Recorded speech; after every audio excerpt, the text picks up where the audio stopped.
오늘 본문은 창세기 49장에서 보도록 하겠습니다. 창세기 49장 8절로 12절.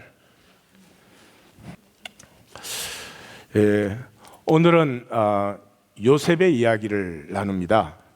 요셉의 이야기를 알기 위해서는 속사람을 먼저 알아야 됩니다. 그동안 나누었지만 한 번 더 정리를 하겠습니다. 성경이 약속한 모든 복, 하나님의 복은 속사람에 임하는 것입니다. 그래서 속사람이 아니면 이 하나님의 약속은 거짓말같이 느껴질 수밖에 없지요. 겉사람에게 임할 수 없는 것이니까. 자, 제가 이것을 또 이렇게 표현을 하겠습니다. 속사람이라고 할 때 우리 내면에 있는 나를 얘기하는 것이 아닙니다. 내면적 자아나 이런 것을 얘기하는 것이 아닙니다.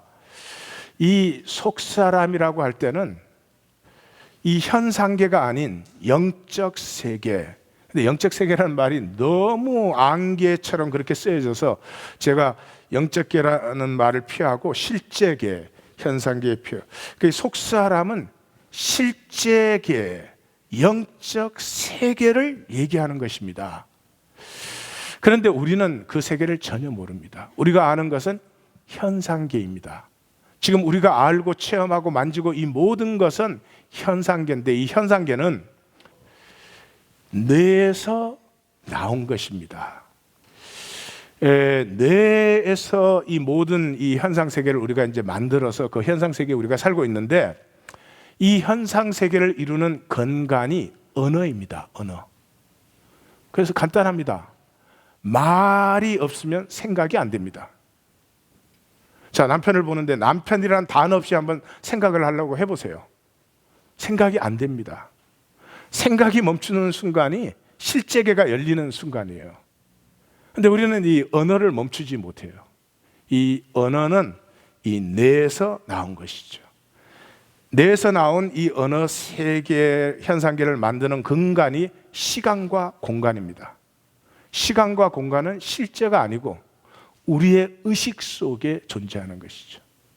그래서 가장 쉬운 예가 알츠하이머 병에 걸리면 뇌가 상해지면 시공의 의식이 파괴되기 시작합니다. 그래서 알츠하이머 증세가 있는 분은 자꾸 그래요.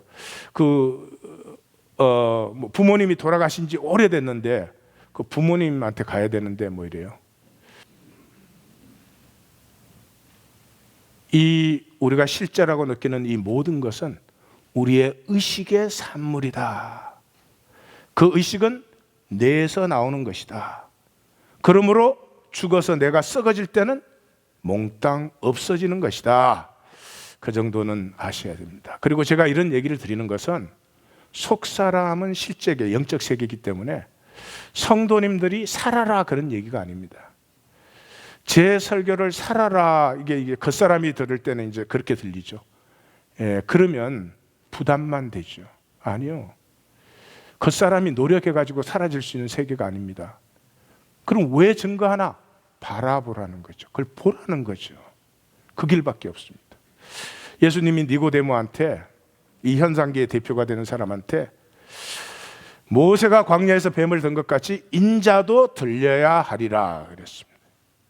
그 민수기 얘기하죠? 민수기에 뭐라 그랬어요? 노뱀을 매에 달았어요. 본 사람은 나을 것이다. 본 사람은 나았더라 그랬죠. 봐야 됩니다. 보는 순간에, 진짜로 보는 사람은 보는 순간에 생각이 스탑됩니다. 장미를 보는 순간에 생각이 멈춰야 장미라는 실제를 만나지. 이게 생각하고 있으면 이게 몇 불 주고 샀을까? 네? 남편이 아내에게 꽃을 갖다 줬는데 아이고 그냥 콩나물이나 사오지 찌개하게 이러면 실제를 못 만나는 거예요. 그러니까 제가 말씀드리는 건 보라는 거예요. 성경은 굉장히 이상한 얘기를 합니다. 우리는 그냥 읽어요. 굉장히 이상한 얘기 중에 이상한 얘기가 내 안에 계신 이 그래요. 내 안에 내가 있지. 딴 사람이 있으면 그 분열증 환자 아니에요? 근데 내 안에 계신 이 그래요. 사도 요한은 내 안에 계신 이 사도 바울은 내 안에 그리스도, 또 내 안에 살고 계시는 그리스도, 이런 식으로 표현을 굉장히 많이 나옵니다. 근데 우리는 그 굉장히 이상한 얘기를 다 잘하는 것처럼 이렇게 쓱 읽어요. 예. 원리를 이해하고 있지 실제를 아는 것이 아니죠. 내 안에 있는 이 그리스도, 이 그리스도가 내 속사람이에요. 속사람이에요. 그래서 옛사람이 죽으면, 겉사람은 옛사람이 아닙니다. 옛사람이 죽으면 새 사람은 겉사람과 속사람 두 사람이 있는 것입니다. 그러니까 성도님들이 거듭났다면 분명히 두 사람이 자기 안에 있어야 됩니다. 자기 안에 있지 않으면 옛사람이 있는 것이죠. 사도 바울은 또 이렇게도 표현합니다. 옛사람은 육에 속한 사람, 영적 세계를 전혀 알지도 못하며 들을 수도 없습니다. 영에 속하면서부터 두 가지 사람이 생겨나는데, 영에 속한 사람과 육신에 속한 사람이 있다, 이렇게 말을 합니다. 좀 이따 또 설명을 하죠. 그래서 내 안에 계신 이 그리스도를 속사람이라고 합니다. 이 속사람의 특징은 하나님의 법을 즐거워합니다. 주일이니까 예배 가야지, 주일 지켜야지, 봉사해야지, 그런 것이 아니에요. 즐거워하는 것이죠. 성령께서 하시는 일은 이 속사람을 강건케 하시는 일을 하신다. 사도 베드로는 썩지도 않고, 이 속사람은 썩지도 않고 더럽지도 않고 새하지도, 겉사람은 아무리 깨끗한 일을 해도 더러워요. 이 겉사람은 생각에서 나오는 거기 때문에 딱 나오는 순간부터 썩기 시작합니다. 생명에서 나오기 때문에 썩지 않습니다. 이만큼만 돼도 굉장히 이제 헷갈려요. 그러니까 그동안에 하나님 믿었다는 사람들이 이제 헷갈리는데, 이제 더 헷갈리는 건 이 겉사람과 속사람이 똑같다는 거예요. 평행이에요. 그러니까 겉사람도 하나님을 얼마나 좋아하고 사랑하고 헌신적이고 말로 다 못하죠. 겉사람도 선과 의를 행하고, 물론 거기에 겉사람은 이게 붙어요. 나름. 옆에 분에 나 저럴 때 싫더라.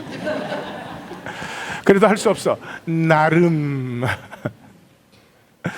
속사람 겉사람 이게 똑같기 때문에 굉장히 헷갈리는 거예요. 근데 속사람의 이제 특징은 사실은 그게 있죠. 중심의 진실함. 근데 이건 구분이 안 돼요. 왜냐하면 겉사람은 생각으로 하기 때문에 생각으로 할 때 자기가 그렇게 못 살아도 나름 사랑하거든. 그러니까 제가 다른 건 다 상담이 되는데요, 이 속사람 겉사람은 상담이 안 돼요. 최근에 들어와서 제 말씀을 이제 오래 들었으니까 그 한 부부하고, 너네 아니야 가짜야, 그랬더니 화나고 가버리더라고.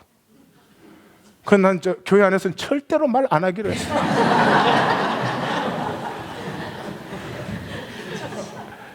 제 말씀을 굉장히 오래 들은 그 교회 안에서 상당히 존경도 받고 누가 봐도 영적이라고 하는 장로님이, 제가 그 사람을 얘기하면 사람이 가버려요. 나 그렇게 사랑해요, 하나님. 나 정말 내 소원은 내가 하나님 닮는 거예요. 그래요. 그 생각이 그렇게 한다는 것과 자기 존재가 한다는 것에 이게 우리의 생각으로는 구분이 안 되기 때문에 이게 가장 어려운 시기에 들었어요. 제가 동역 기도를 좀 저하고 같이 합시다. 제가 이때까지 어떤 사역을 해도요, 제 기도 하나면은 성도님들이 같이 기도하면 좋지만 충분함을 느꼈습니다. 이제는 기도가 딸리는 걸 느껴요. 속사람이 피어날 때 아니면 마귀는 별로 상관할 일이 없습니다. 겉사람이 하면 더 도와주지, 더 도와줘, 더 도와주지. 그래서 거듭났으면 두 사람이 있어요. 이걸 사도 바울은 우리한테 가르쳐 주려고 굉장히 조심하는 것 같아요. 왜냐 그러면 내 안에, 내가 이제 거듭났으면 내 안에 그리스도가 살아요. 그런데 내 안에는 그리스도가 있는데 내 육체 가운데는 누가 살아요 지금? 나가 살아요. 그러니까 내 안에 사는 그리스도와 내 육체 가운데 사는 나, 두 사람이 있는 거예요. 옆에 분을 보면서 네가 그랬구나. 여러분, 그렇지, 이 세상적으로 얘기하면 한 사람 안에 두 사람이 있다면 테러블한 건데, This is good news. 정말 복된 것입니다. 두 사람이 있으면 반드시 갈등이 되죠. 왜냐 그러면 겉사람과 속사람은 실제로는 원하는 것도 다르고 목적도 다르고 다 다르기 때문에 이 갈등이 생겨날 수밖에 없어요. 그래서 제가 이제 이 겉사람과 속사람은 이 설명으로 되는 것도 아니고 설명을 할 수 있는 것도 아니고, 그러니까 그냥 어떻게 해요? 설교의 시간은 때워야 되니까 공돌이 출신인 저는 또 다이아그램을 그렸어요. 또 다이아그램을. 그래서 제일 첫 번째는 옛사람이에요. 이 옛사람은 그냥 육체 가운데 하나님이 창조하셨을 때 그 생명 씨앗, 저렇게 크게 제가 찍었지만은 눈에 안 보이죠. 겨자씨보다 작은 생명 씨앗이 있어요. 그 옛사람이에요. 근데 이 옛사람이 복음을 만나요. 복음을 만나요. 복음을 만난다는 건 교리를 배웠다는 것과 전혀 다릅니다. 복음을 만나면 교회가 피어나게, 속사람이 피어나니까 속사람은 하나 되거든요. 그러니까 사도 바울이 가서 복음을 증거하면 뭐 심지어는 며칠 복음을 전했는데 그게 교회가 쓰잖아요. 그 교회가 얼마나 강성한 교회가 썼어요. 지금 우리는 교회를 세우고 10년 동안 훈련, 세미나, 너무 교회는 세미나가 벨로브 세미나가 다 나와 이제. 이게 이 복음을 종교화 시켜온 우리의 비극이에요. 우리가 핸들하기 쉽게, 우리 사정에 맞게, 우리의 형편에 부담스럽지 않게. 아니요, naked. 그냥 그 복음 자체, 싱싱한 복음은 가슴에 딱 붙이는 순간에 뭐가 일어나죠? 어찌할꼬. 왜 어찌할 거예요? 현상계의 저주를 만난 거예요. 본 거예요. 그게 열리는 거예요. 정신토록 땀 흘려 수고했는데 가시덤불과 엉겅퀴를 거두고 허무한 현상계의 저주를 딱 만나버렸기 때문에 무릎에 힘이 팍 빠지고 주저앉아요. 어찌할꼬. 이거는 성령의 역사예요. 우리에게선 나올 수가 없어요. 우리 성도님들이 조그만 잘못이 있어. 내가 이렇게, 야, 너 그렇게 하지 마 그랬어요. 그러면 내가 다시는 그렇게 안 해야지 이럴까요? 저하고 50년 왼수 될까요? 간증들을 신나게 하시는구만. 50년이 뭐야? 50년 2개월까지 용서를 안 할 거야. 아니, 그게 우리의 그냥 육체의 본성이에요. 부부 사이에도 잘못했다는 소리는 듣기 싫어. 그런데 내 존재 전체가 잘못됐다, 죄인이다. 죄인이라는 말은 목적 방향 몽땅 잘못됐다는 거예요. 내가 겉사람을 상담을 하면 그렇게 받아들이기 힘든 것이요, 이때까지 내가 살아온 삶 전체가 악하였다는 것을 인정해요. Which is true. 그러나 우리 중에 그걸 받아들일 사람 없어요. 나도 안 받아들여요. 이런 말씀 들었다고 또 친교실에서 나 만나가지고 목회 곧다우로 하지 마시오 이래봐. 여보, 내가 그냥 안 될 거야.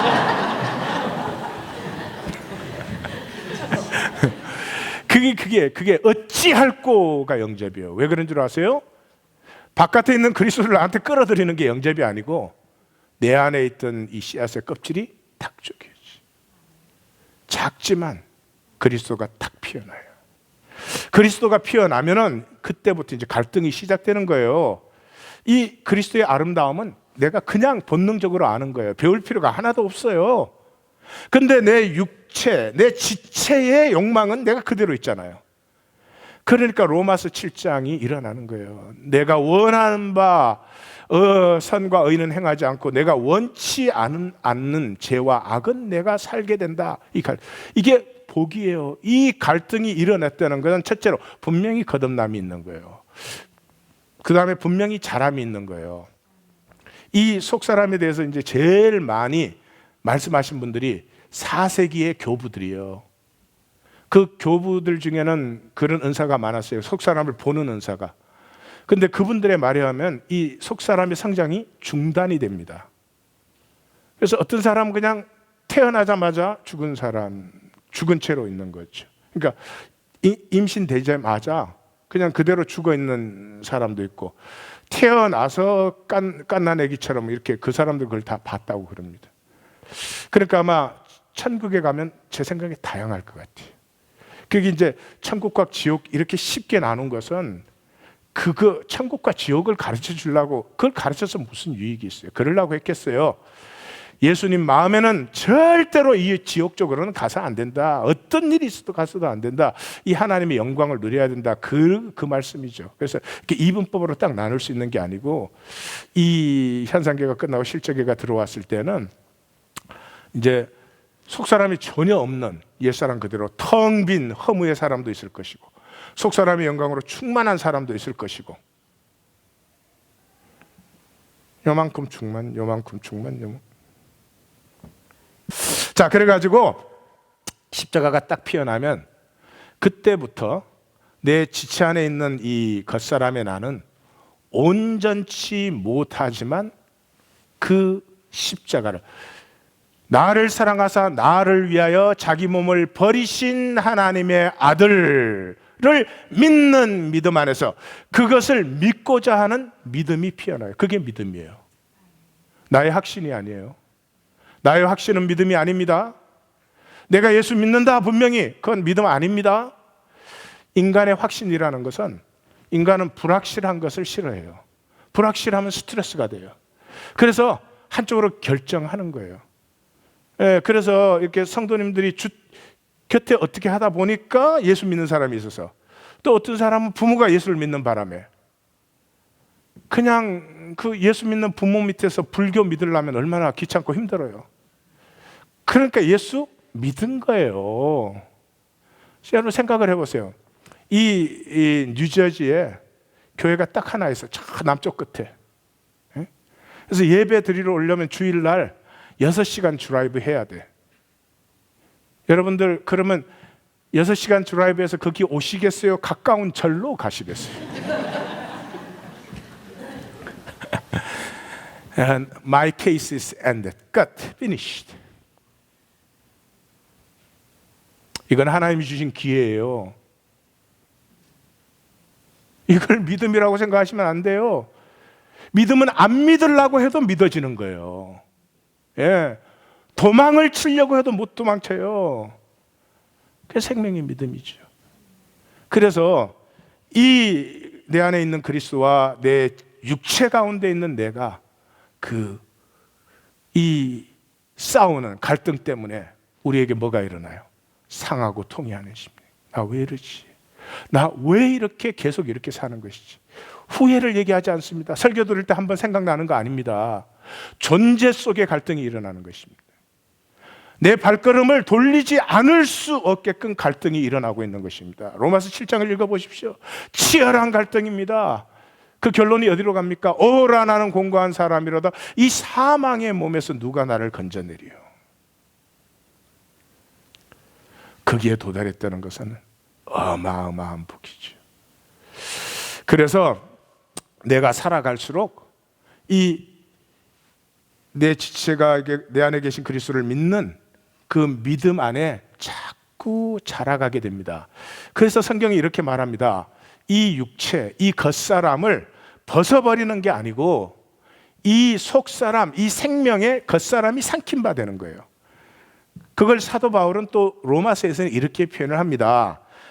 내 안에 지체 속에 있는 내가 이제 그리스도가 점점점 뚜렷해지면서 그 사랑스러움에 점점 나를 빼앗기죠. 그래서 나의 삶을, 그 그리스도를 바라보는 나의 삶을 그리스도가 다 품어요. 잘 산 것만 품는 게 아니에요. 내가 죄 지을 때도 품어요. 내가 악할 때도 품어요. 근데 그걸 받아주세요. 왜 받아주시는 줄 아세요? 그 내 중심의 진실함. 내가 악을 행할 때도 이거 옛사람의 원함이 아닙니다. 이거 정말 이거 헷갈리는 거예요. 하여튼 이 내 안에 그리스도께서 임재하시기 시작하면서부터 그 그리스도를 향한 내 중심이 생기는 것입니다. 그래서 그 중심을 보시고 내가 잘못한 것까지 다 받아주십니다. 그렇게 받으신 그리스도는 내 악하고 죄악된 것은 다 씻어버리시고 내 중심의 진실만 자꾸 받아서 나를 그리스도가 잡아먹어서 이렇게 가득히 채워지죠. 그러면 끝에 나는 없어지고 그리스도만 남았나요? 그리스도가 다 잡수셨으니까. 아니라는 거지요. 내 중심을 받아서 그리스도는 내 안에서 쇠해 가시면서 나를 장성케 하셔서 끝에 가서 충만한 것은 내 속사람이 아니라 내 겉사람이에요. 그래서 내 겉사람 속에 속사람이 피어나는데 영광은 겉사람이 받아요. 그래서 창세기 50장에 가니까 요셉의 역사이지만 야곱의 장례식이 바로의 장례의 영광을 넘어서는 이유가 거기에 있다. 그래서 우리의 최종 약속은 이거예요. 우리의 낮은 몸을 그 영광의 몸으로 변화시킨다. 이것을 바라보는 거죠. 자, 이제 요셉의 얘기를 시작하기 위하여 두 번째 서론은 요셉은 야곱의 속사람이다. 이 속사람의 비밀을 보여주는 것이다. 그러니까 이 요셉은 롤 모델이 아니에요. 요셉이 얼마나 이렇게 훌륭합니까? 여러분도 이렇게 사십시오. 그러면 웃기는 얘기지. 사람, 멋있는 사람을 고양이한테 보여준 다음에 너도 이렇게 살아라 하는 거나 똑같은 거죠. 그게 아니에요. 이 요셉은 우리 자신이에요. 우리의 속사람이에요. 내게서 피어나야 되는 내 자신이에요. 그러니까 그것을 바라봄으로 이렇게 피어나는 것이지 내가 만들 수 있는 것이 아니다 이 말이죠. 그래서 요셉의 이야기는 어떻게 시작돼요? 창세기 37장부터 요셉의 이야기가 시작되는데 이 번역이 그렇죠. 야곱의 족보가 이러하니라 그래요. 톨레도 이런 단어예요. 톨레도 이거 전부 족보로 번역된 대부분 족보로 번역된 단어예요. 창세기에는. 그렇지만 여기는 아니에요. 창세기 2장 4절을 보면 똑같은 단어를 천지가 창조된 내력이 이러하니라. 그긴 참 잘 번역했어. 내력. 근데 왜 여기는 족보라고 했는지 모르겠어요. 야곱의 내력이 이러하니라 이렇게 돼야 돼요. 그래서 속사람의 이야기이기 때문에 성장기가 없어요. 속사람은 성장기가 없어요. 처음부터 그냥 생명이에요. 육체는 자라야 되잖아요. 그래서 요셉은 17살부터 그때로는 성인이죠. 성인으로 시작되죠. 옛사람이 없는 거죠. 그리고 성경에서 한 번도 아브라함의 하나님, 이삭의 하나님, 야곱의 하나님이지 요셉의 하나님은 없어요. 창세기의 절반이 요셉 이야기죠. 가장 훌륭하고 위대한 사람, 흠이 없는 사람이죠.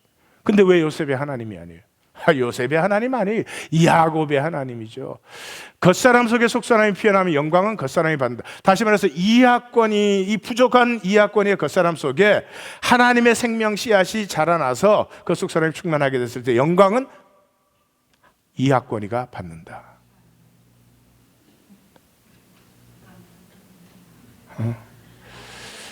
다음 주부터는 우리 방언하지 않는 교회로 가자. 그리고 한 번도 요셉의 하나님이라고 나오지 않죠. 그리고 요셉을 믿음의 조상이라고 하지 않죠. 아브라함, 이삭, 야곱이죠. 그 다음에 12지파. 야곱이 12아들 중에 최고의 아들이 요셉 아니에요. 근데 12지파에 요셉이 있어요? 없어요. 므낫세와 에브라임이 들어가죠. 그 다음에 이제 또 더 신기한 건 그 당시 애굽의 총리면은 요즘 미국 대통령을 능가하죠. 요즘 미국 대통령 불쌍하지 뭐 오바마 케어 하나 통과시키려고 고생하는 걸 보면은 그것도 다 걸레 조각된 걸 통과시켜 갖고 그나마 또 없애겠다고들 난리지. 그 당시 애굽의 총리는요. 오바마 케어 그러면 다 끝나는 거야. 비교가 안 돼요. 그런데 그 요셉이 스펙이 있어요. 스펙. 아니 총리 되려면 스펙이 필요하지. 은혜도 좋고 뭐도 좋지만 아무나 총리를 해서는 안 되죠. 근데 요셉은 스펙이 있어요? 없어요? 없어요. 그러니까 스펙이 좋으면 스펙을 한번 살아보세요. 근데 스펙이 시원찮다 그러면 속 사람으로 사세요. 존말할 때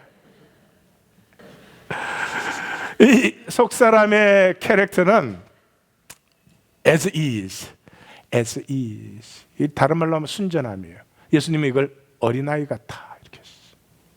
어린아이 같아. 그러니까 is, is not, is not. 그런 거예요. 그래서 이 뭐 어린아이 같으니까 그래요. 그 형들이 잘못해 비라와 실바의 아들들이 잘못하니까 그 아버지한테 얘기했다 그러잖아요. 그걸 고자질했다 그런 사람이 고자질이 아니에요. 그냥 그대로 얘기하는 거예요. 그 꿈 이야기 보면 알잖아요. 꿈 이야기에 형들의 곡식단이 내게 절하더라.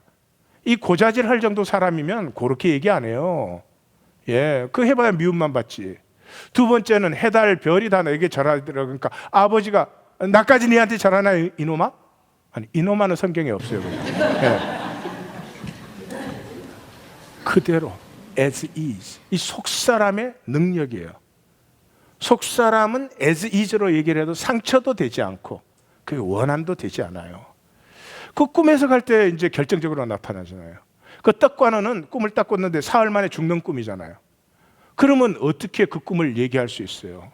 좀 완곡하게 얘기해야 되잖아요. 근데 요즘 그냥 너 3일 후에 죽는 거야 그래요. 이게 속사람이지. 그와 동시에 한과 탓이 없어요.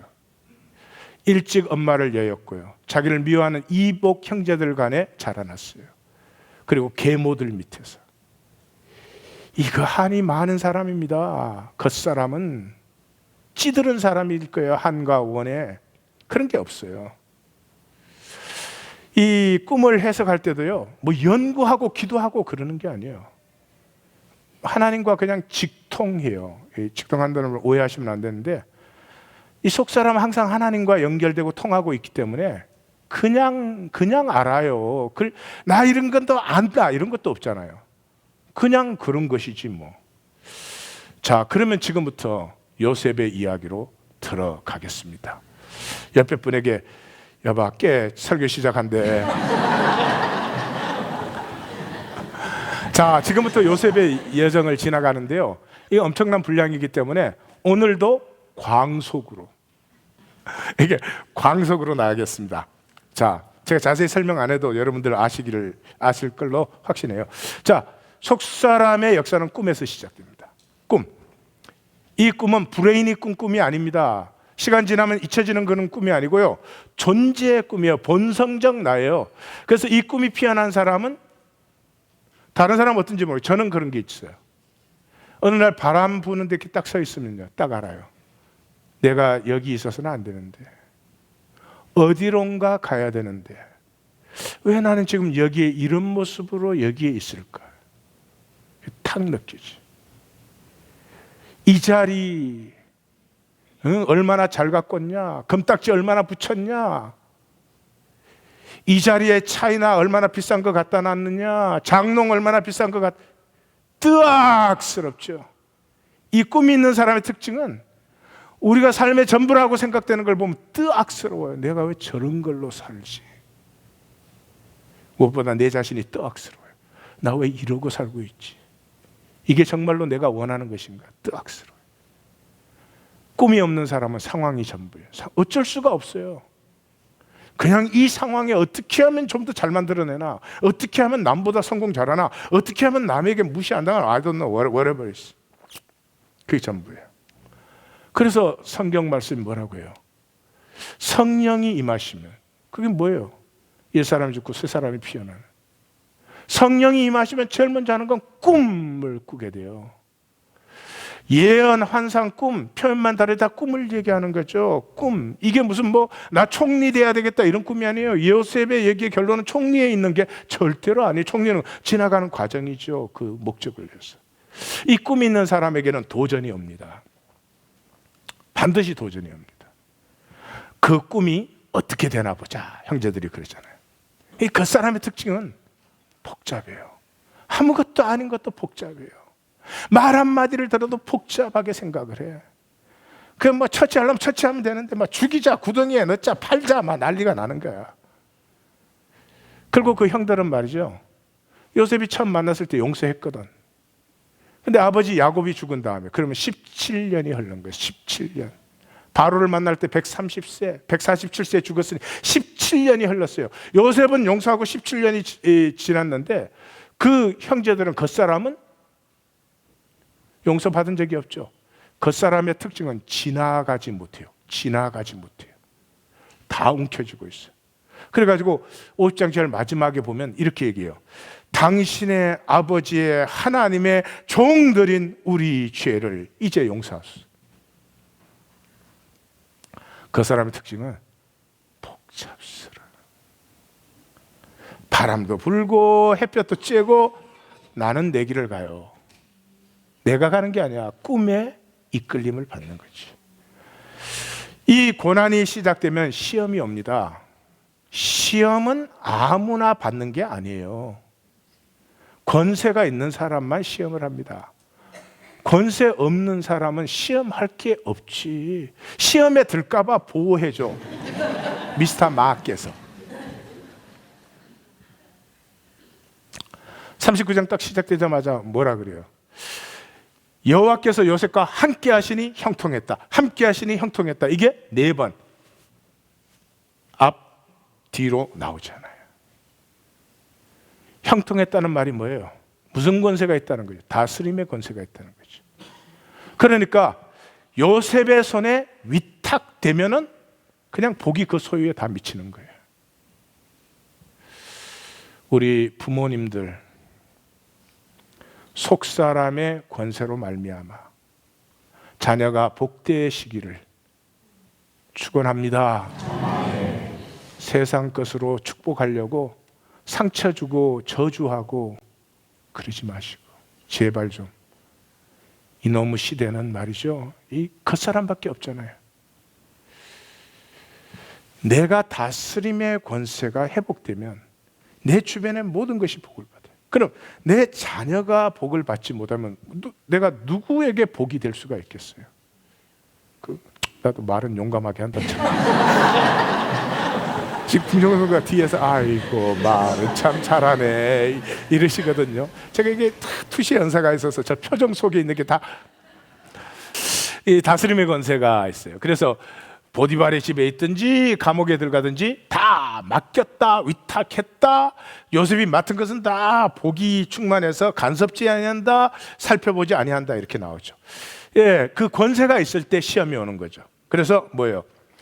요셉은 두말할 것도 없이 용모가 빼어나고 아름다웠다. 이 외모가 아름다웠다 그런 얘기가 아니죠. 속사람은 매력이 있어요. 예수님이 자라나시니까 하나님과 사람들 앞에 1. 징그러워져 가더라. 1. 느끼해져 가더라. 3. 사랑스러워져 가더라. 그런 거죠. 이 끌리는 게 있는 거죠. 그러니까 그 집 아줌마가 눈짓을 했대요. 동침하자고.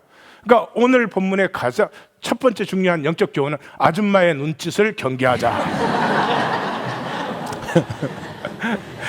예, 그랬더니 요셉이 딱 그랬대잖아요. 3가지로 딱 표현하잖아요. 첫째, 나를 신뢰하는 주인을 배신할 수 없다.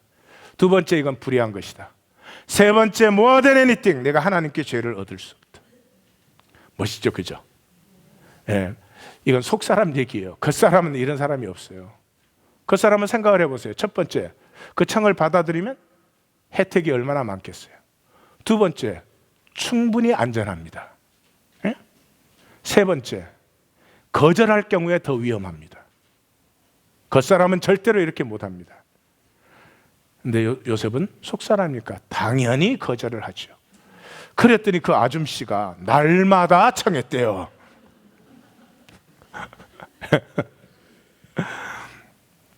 그래가지고는 그래도 말을 안 들으니까 이제 무고하게 제가 나 어떻게 하려고 그랬어요 막 그랬죠.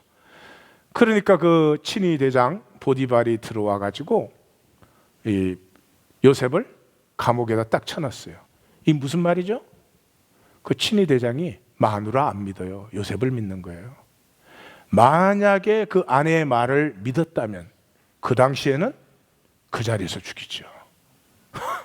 그 다음 숨 쉴 수 있는 기회가 없어요. 그냥 죽이는 거예요. 근데 이 요셉을 옥에다 넣었어요. 어느 옥에다? 왕의 옥에다 넣어줬어요. 그럼 뭐 한 거죠? 보호해 준 거죠. 예, 보호해 주는 거죠. 그 왕의 옥에 들어갔더니 갑자기 술관원과 떡관원 바로의 좌우 날개가 감옥에 들어왔어요. 세상에 어떻게 이런 일이 있을까요? 그래서 들어와가지고 들어오니까 친위 대장이 요셉 보고 뭐라 그랬어요? 요셉으로 하여금 그 두 사람의 수종을 들게 했어요.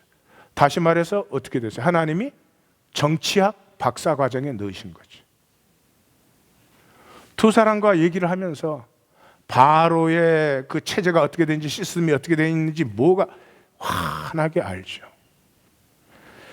그 다음에 때가 되니까 이 두 사람이 꿈을 꿨네. 근데 꿈을 꾸고는 이 해석을 못하니까 안색이 안 좋아. 왜 안색이 안 좋아요? 그러니까 꿈을 꿨다. 꿈을 꾸니까 술관원은 그러니까 포도나무 3가지가 피었는데 그 싹이 나고 꽃이 피고 송이가 풍성해져서 즙을 짜서 내가 바로에게 드렸다. 뭐 떡관원은 이 뭐 떡 3광주리를 머리에 이고 있는데 새들이 먹었다. 그러니까 이제 당신은 3일 후에 석방되고 당신은 3일 후에 죽습니다. 네, 이렇게 됐죠. 근데 이제 첫 번째 술관은 3일 후에 석방될 것입니다라고 해석을 해주고 나서 뭐라 그래요? 잘 되시거든 나를 생각해 주십시오. 나는 히브리에서 끌려온 자인데 여기서도 옥에 갇힐 일은 하지 않았습니다. 간단 성명 명료하잖아요. 우리 같아서는 어땠을까요? 술관은 떡관원이 들어와서 그 사람도 억울하잖아요. 억울하다 그러면 자기도 난리 날까? 그 아줌마 말이에요 진짜 나쁜 여자예요 막 이러면서 나 왜 이렇게 실감나는지 알 수가 없네. 네. 말할 때를 알지.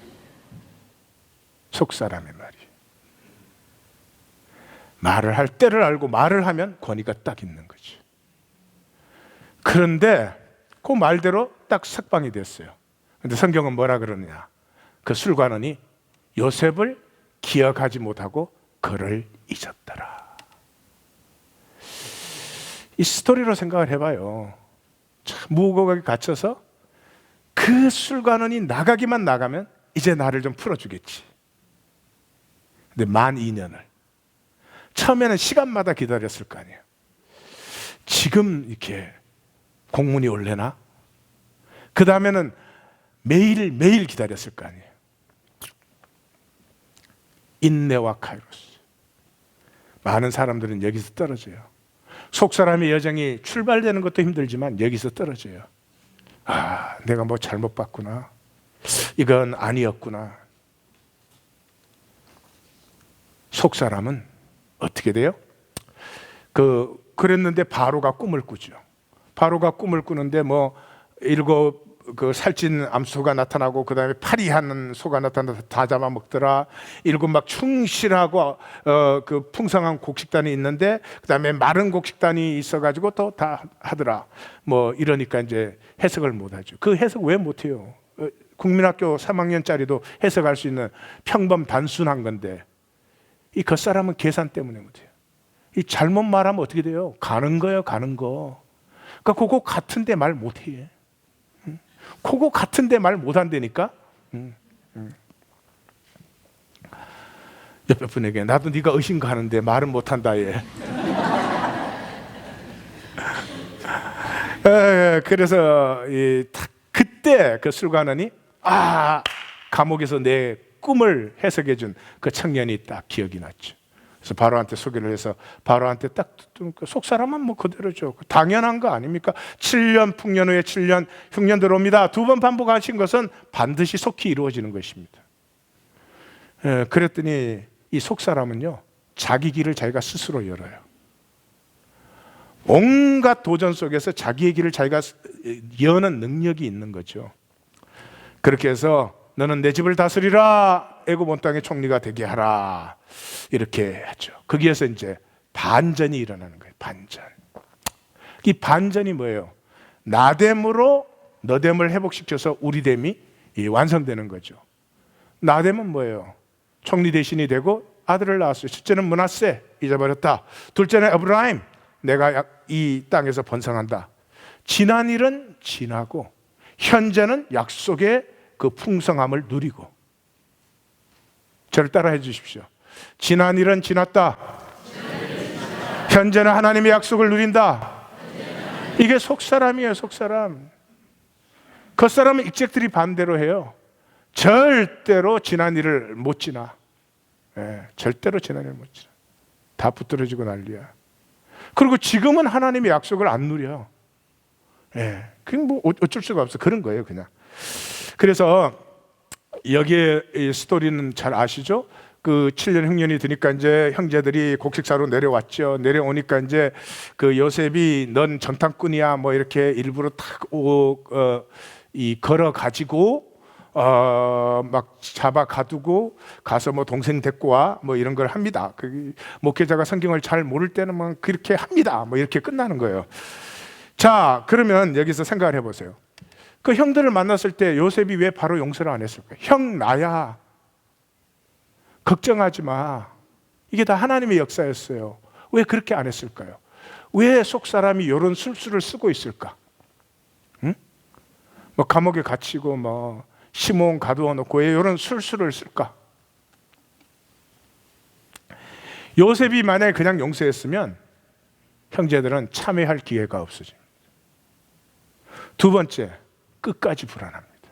저게 용서했다는데 끝까지 불안합니다. 세 번째, 총리 이용해 먹으려고 하지. 그래서 그 과정에서 자기들의 죄를 직면하게 하죠. 직면하게 하니까 그들이 서로 말할 때 우리가 아우에게 죄 짓지 않았냐? 그가 액을 할 때 우리 그걸 돌아보지 하지 않았느냐? 그러므로 우리가 마땅히 받을 것을 우리가 나오죠. 우리가. 이게 어떤 형제들이었어요? 비라와 실바의 아들들은 여종의 아들들이라고 차별받았죠. 그래서 또 따로 놀았죠. 그 다음에 르우벤과 시몬과 레이는 자기들이 큰 마누라의 아들 적자, 서자가 아니라 적자라고. 르우벤은 아버지 침상에 올라가고 시몬과 레이는 살인하고 유다는 어떻게 했어요? 동생 팔아먹은 다음에 그 갈등, 그 다음에 이게 하나님 믿는다고 하는 집안 꼬라지 다 속이고 악하고 그래서 떠났죠. 떠나는데 핵심이 뭐였어요? 아버지를 아프게 하려고. 아버지. 그 가짜는 신앙으로 그냥 가족을 묶어놓고 말이지. 그리고 하는 것은 제대로 하는 건 아무것도 없으면서. 그래서 떠나서 어떻게 해요? 이방 여자 만나가지고 이방 여자와 자식 낳잖아요. 콩가루 집안. 그러나 그들이 죄를 직면할 수밖에 없는 그 자리에 왔을 때 우리가 악하도다. 르우벤이 그의 핏값을 우리가 치르는 것이다 그랬죠. 여기서는 좀 더 빨리 가야 되겠네요, 시간상. 그래서 인간은 마지막까지 숨기는 게 죄입니다. 교회에 나와서 여러분들의 죄를 여십니까? 여러분들의 죄를 여셨습니까? 교회가 아니라 교회 할아버지를 나가도 죄는 열지 않습니다. 딱 숨기고 있습니다. 하나님이 사랑하는 사람은 막다른 골목에 마주치게 합니다. 더 이상 내가 조정할 수 없을 때, 더 이상 내가 내 마음대로 할 수 없을 때가 돼야 대개 인간은 비로소 내 죄를 고백합니다. 어찌할꼬. 우리의 속사람을 여시는 하나님의 섭리이죠. 그렇게 해서 이제 가져온 곡식을 다 먹었는데 또 가야 되는데 베냐민 데리고 오라 그랬으니까 못 가죠. 못 가니까 이제 그 아버지 뭐 옥신각신 해가지고 유다가 아버지 내가 담보가 됩니다. 그러니 지금 그 곡식 가지러 베냐민과 갑시다. 갔으면 우리 다 사는데 만약에 베냐민 때문에 우리 안 가면 우리 여기 다 죽지 않습니까? 아버지 허락하셨으면 2번이나 갔다 왔겠는데 그래가지고 할 수 없이 베냐민을 데리고 내려가게 하지요. 베냐민을 데리고 내려가니까 요셉이 그 베냐민을 보고 정을 억제하지 못하고 울지요. 그래서 형제들을 그 집으로 불러서, 그때 집에서 이렇게 딱 전집자리를 불러서 형제들을 앉혔는데 형제들을 나이대로 쭉 앉힌단 말이에요. 그러니까 이상하게 생각했더라. 우리 나이를 어떻게 알지? 누가 형이고 동생을 어떻게 알지? 이상하게 생각했더라 그래요. 잘 먹인 다음에 풍성한 양식을 줘가지고 다 돈도 가득 넣어주고 그 다음에 베냐민의 자루에 은잔을 넣어줬죠. 그리고 올라가는데 딱 잡아가지고 내 왜 은잔을 훔쳐갔어. 그러니까 속 사람도 못된 짓을 하는 거죠. 그 옆에 분에게 말하세요. 내가 그래서 못된 점이 있나 봐. 네. 딱 잡아와서 이제 베냐민은 못 간다 이러니까 여기에 유다의 중보가 나오죠. 유다의 중보가. 이 겉사람은요, 유다처럼 집 못 나갑니다. 그럭저럭 편하게 살면 돼요. 하나님 믿는다고 그러면서 이 꼬라지가 콩가루 집안에 아무 일도 없는 척 그렇게 못 있어요. 뛰쳐나가는 거죠. 뛰쳐나가서 뭐 하고 있어요? 하나님께 대항하고 있는 거예요. 하나님께. 당신 그렇게 잘났으면 한번 해봐. 아버지의 가슴을 쪼개고 하나님의 가슴을 쪼갠 유다. 그 유다가 돌아왔을 때 이 긴 중보는 가슴 절절히 눈물이 흐릅니다. 간단하게 말하면 그것입니다. 내 아버지의 생명과 이 아이의 생명이 하나로 연결되어 있습니다. 이 아이 데려가지 않으면 우리 아버지는 슬픔 속에서 죽게 됩니다. 나는 아버지를 또다시 죽일 수는 없습니다. 나를 대신, 아이의 생명 대신 나를 대신하여 내 아버지를 살려주십시오. 여기서 요셉이 터졌다고 나옵니다. 요셉이 터져서 요셉이 자기를 밝히죠. 그러고는 말합니다. 3번이나 하나님이 보낸 것입니다. 하나님이 보낸 것입니다. 하나님이 보내신 당신들이 아닙니다. 염려하지 마십시오. 두려워하지 마십시오. 속 사람은요, 우리의 삶에 일어나는 일상적인 사건을 하나님의 구원의 섭리로 승화시키는 능력이 있어요. 예. 그래서 좋은 일을 만났든 좋지 않은 일을 만났든 모든 것 속에서 합력하여 선을 이루시는 하나님의 은혜를 누리는 것은 속사람이다. 그렇게 해서 이제 야곱한테 올라가니까 야곱이 요셉이 살았다 그러니까 나 이제 죽어도 좋다. 죽어도 좋다. 그러고 내려가서 이제 바로를 만났죠. 그리고 이렇게 고백을 합니다. 야곱이 바로에게 아뢰되 내 나그네 길의 세월이 130년이니이다.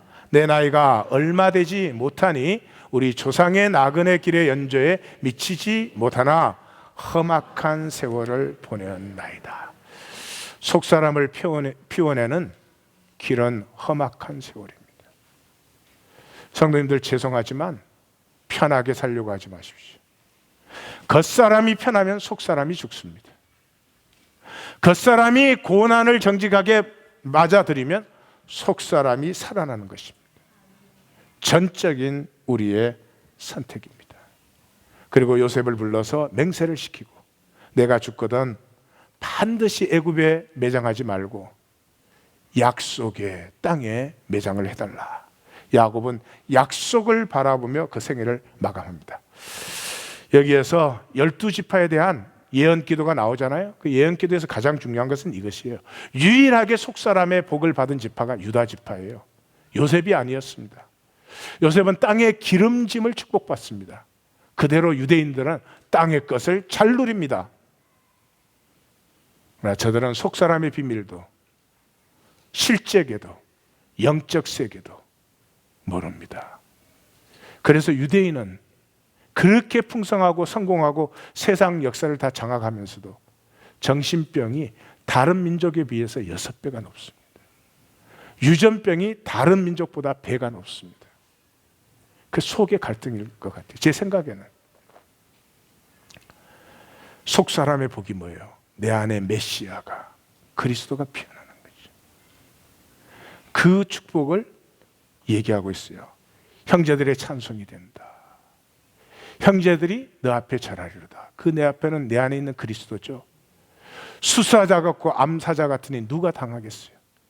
규가 유다를 떠나지 않으며 통치자의 지팡이가 떠나지 아니하기를 실로가 오시기까지. 실로라는 말은 그에게 속했다, 평정된다. 쉬운 말로 안식이에요. 이 땅에 안식이 오기까지 유다가 통치를 해요. 메시아가 통치를 하는 거죠. 이것을 봤습니다. 겉사람과 속사람 한번 비교를 하는 건 속사람보다 살아라 그런 얘기가 아니고 그냥 보실 수 있어야 돼요. 그 사람의 특징은 요령으로 삽니다. 원리는 알아요. 분명히 원리를 압니다. 십자가의 사랑, 그걸로 구원받았다 알아요. 그러나 그게 생명의 원리인데 그 원리를 살지는 않아요. 원리로 구원받았다 인정해요. 받아들여요. 다 해요. 그렇지만 그 원리로 살지는 않아요. 그러니까 원리는 알지만 실제는 못 누려요. 그걸 요령이라 그래요. 속사람은 순전합니다. 계산이 너무 많으면 본인에게도 좋지 않고 무엇보다 계속 그 사람을 강화시켜요. 그 사람은 사람에게 보이려고. 예수님의 핵심 아니에요. 속사람은 엄밀한 중에 계시는 아버지예요. 그 사람은 정함이 없어요. 상황과 환경에 리액트하니까 정함이 없죠. 속사람은 자기 길을 가요. 감옥에를 들어가든 뭐로 하든 그냥 자기 길을 가는 스토리지. 이 겉사람은 죽음에 사로잡히기 때문에 죽지 못해요. 속사람은 죽음을 품어버려요. 예, 죽음을 품음으로 그 안에 있는 모든 것에 자유를 허용해요. 한마디로 말하면 이거예요. 나의 원대로예요. 겉사람은. 속사람은 아버지의 원대로예요. 근데 여기서 만약에 내가 겉사람으로 살고 있다, 내가 새 사람으로서 겉사람으로 살고 있다 그러면 복된 것이에요. 사실은. 근데 내가 겉사람으로 살고 있으면서도 어찌할 거가 없다, 그건 옛사람이에요. 겉사람이 아니고. 내가 새 사람인데 겉사람으로 살고 있으면 상하고 통해하는 심령, 어찌할 거 오라나는 공고한 사람이로다, 이게 내 안에서 일어나가지고 내 속사람이 막 풍성풍성 막 이렇게 자라고 살이 찌고 그러는 거죠. 그래서 성경의 마지막 책인 요한복음은 뭐라고 말해요? Come and see 그러잖아요. 와서 보라, 와서 세미나 들으라, 안 그러고 와서 실라이존 참석해라. 그 중요해요. 영업상 와 보라. 뭐를 봐요? 속사람. 내 안에 속사람을 보셔야 돼요. 내 안에 속사람을 보지 않는 사람은 열등의식에 평생을 종노릇해요. 이 겉사람의 위선과 거짓을 보고 있잖아요. 절대로 일어나 걷지 못합니다. 속사람을 보는 순간부터 생수의 강이 내 속에서 넘쳐 흐르지요. 우리 성도님들은 꼭 받으십니다. 꼭 받으십니다. 반드시 받으십니다. 기도하십시다.